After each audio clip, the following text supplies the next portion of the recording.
Bismillahirrahmanirrahim. Assalamualaikum warahmatullahi wabarakatuh. Perkenalkan, nama saya Tanti Hana Ramawati, guru mata pelajaran Proyek IPAS dari SMK Negeri 1 Tanjung Pandan, Kabupaten Belitung. Pada kesempatan kali ini, saya akan membagikan praktik baik saya tentang pembelajaran berdiferensiasi dengan model pembelajaran Project Based Learning pada mata pelajaran Proyek IPAS dengan tema dampak pengolahan sampah bagi lingkungan, sosial budaya, dan ekonomi. Pembelajaran berdiferensiasi adalah usaha menyesuaikan proses pembelajaran di kelas untuk memenuhi kebutuhan belajar individu setiap murid, meliputi kesiapan belajar, minat, dan profil belajar murid. Terdapat 3 fokus utama dalam pelaksanaan pembelajaran berdiferensiasi, yaitu yang pertama, diferensiasi konten. Diferensiasi konten berkenaan dengan materi yang diajarkan guru kepada siswa dengan mempertimbangkan hasil pemetaan kebutuhan belajar siswa yang dilihat dari berbagai aspek, seperti kesiapan belajar siswa, minat siswa, serta profil belajar siswa, maupun hasil dari kombinasi ketiganya. Yang kedua adalah diferensiasi proses, berkenaan dengan bagaimana cara murid memahami pembelajaran, apakah menggunakan metode belajar secara mandiri maupun belajar secara berkelompok, atau pembelajaran yang disesuaikan dengan gaya belajar murid. Yang ketiga adalah diferensiasi produk, berkenaan dengan apa yang hendak dihasilkan dari siswa. Dalam hal ini berbentuk produk yang dibuat oleh siswa yang bentuknya bisa berupa tulisan, presentasi, hasil tes, pidato, maupun produk lain yang terkait dengan pembelajaran itu sendiri. Untuk mengetahui kebutuhan murid berupa kesiapan belajar, minat, dan profil murid, guru melakukan asesmen diagnostik berupa angket yang berisi pertanyaan-pertanyaan yang harus dijawab murid.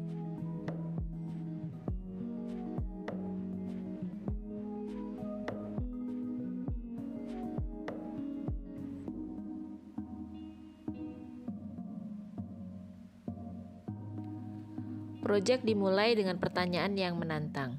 Pada video ini, murid ditantang untuk menjawab pertanyaan tentang bagaimana pengelolaan sampah di sekolah.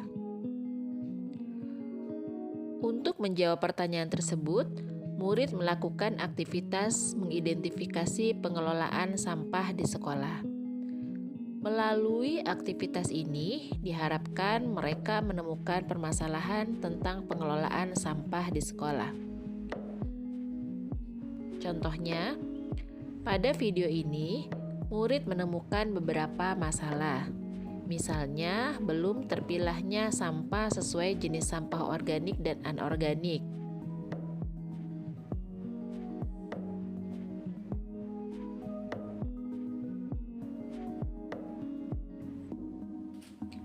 Kurangnya kesadaran warga sekolah yang masih membuang sampah sembarangan.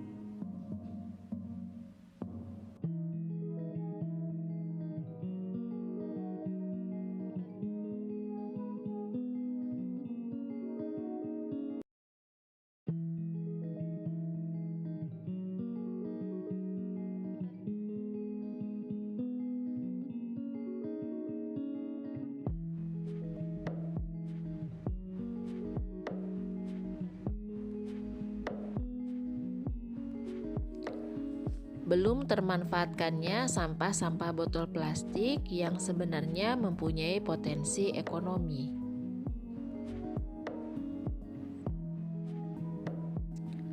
Dari permasalahan tersebut, murid merencanakan proyek dengan berkolaborasi bersama teman kelompok. Mereka diberikan kebebasan untuk menentukan proyek apa yang akan mereka susun. Pada tahapan ini, guru membantu membimbing perencanaan proyek setiap kelompok.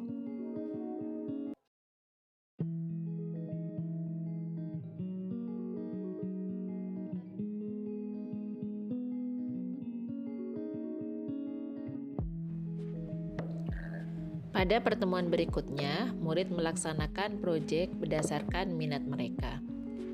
Pada video ini, kelompok murid yang berminat pada seni musik melaksanakan proyek kampanye pemilahan sampah melalui menciptakan sebuah lagu.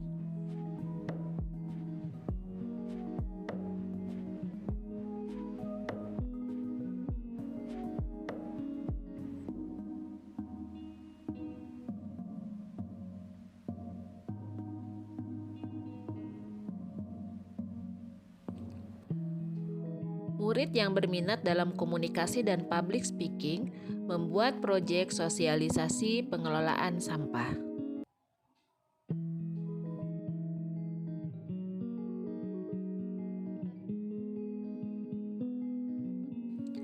Sedangkan murid yang berminat pada seni lukis membuat proyek melukis tempat sampah untuk mengkampanyekan pemilahan sampah.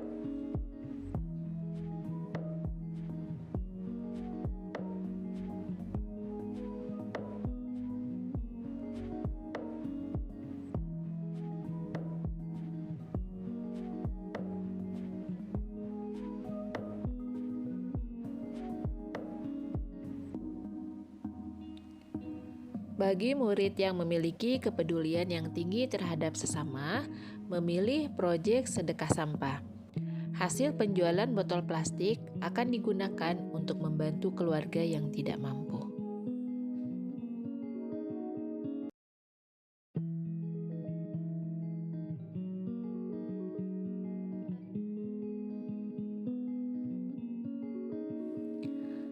Bagi murid yang tertarik pada sains dan teknologi tepat guna, memilih proyek pembuatan ekoenzim dari sampah buah yang ada di sekolah.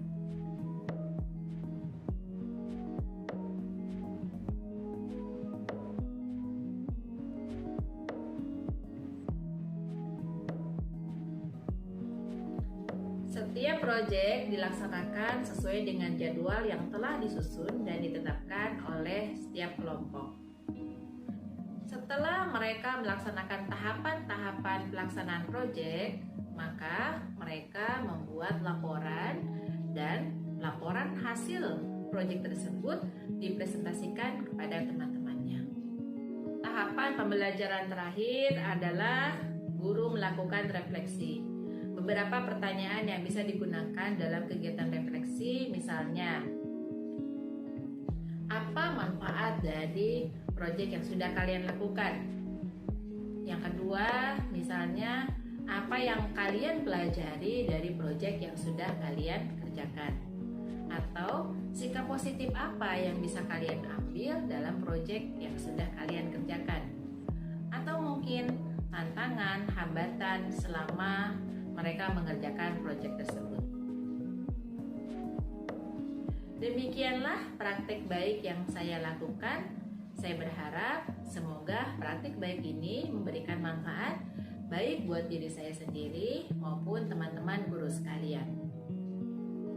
Beli berlian di Bekasi. Cukup sekian dan terima kasih.